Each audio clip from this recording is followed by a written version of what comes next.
치아가 흔들리는 것 때문에 걱정이 많으실 수 있는데요. 이게 교정 중에서 동요도가 생기는 것들은 당연하게 조금씩 일어날 수 있습니다. 한 부분에서는 뼈가 녹아야지 하고 한 부분에서는 또 뼈가 생성되는 그러한 기전들이 있어야 합니다. 그래서 그런 것들은 일종의 염증 반응이라고도 볼 수가 있기 때문에 통증이 조금 있을 수도 있고, 치아가 어느 정도 흔들려야지만 움직일 수 있기 때문에 그러한 것들이 생기게 됩니다. 처음에는 치아가 쓰러져 있던 것들이 일어서면서 치아 사이가 벌어져 보인다거나 오히려 배열이 이상해 보인다거나 하는 경우들이 있을 수 있습니다. 그런 것들은 충분히 계산된 움직임들일 수 있기 때문에 너무 걱정하실 필요는 없고요. 크기가 다른 경우 인위적으로 스트리핑이라든지 아니면 나중에 크라운이라는 보철 치료를 통해서 맞추어야 하는 경우들이 있습니다. 보통은 교정 치료를 통해서 배열을 해주고 필요하다면 그 치아를 크기를 키워준다거나 아니면 크기를 약간 작게 해주는 보철 치료를 통해서 크기 부조화를 맞춰주게 됩니다.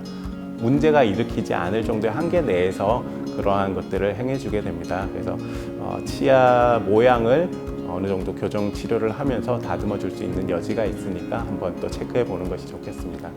치과에 오지 않는 기간 동안 양치가 잘 안 된다거나 하면 처음에는 충치가 없었는데 교정 치료 동안에 충치가 생긴다거나 할 수 있을 것 같습니다.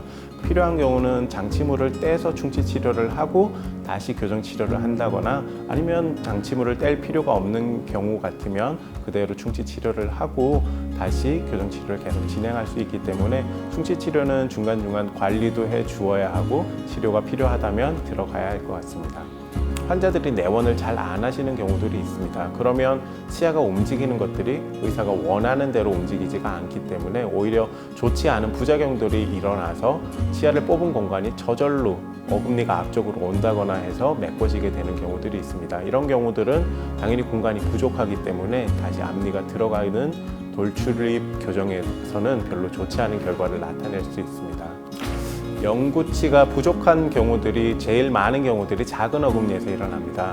그래서 작은 어금니는 영구치는 없고 유치만 남아있는 경우라거나 아니면 유치도 없고 영구치도 없는 경우, 그런 경우들은 치아 사이사이에 공간들이 많이 생겨 있게 되는데요. 그러한 공간들을 이용을 하면 남들이 발치 교정을 하는 것만큼 그 이상의 효과를 낼 수도 있기 때문에 돌출이 충분히 해결될 수 있는 경우들이 많습니다.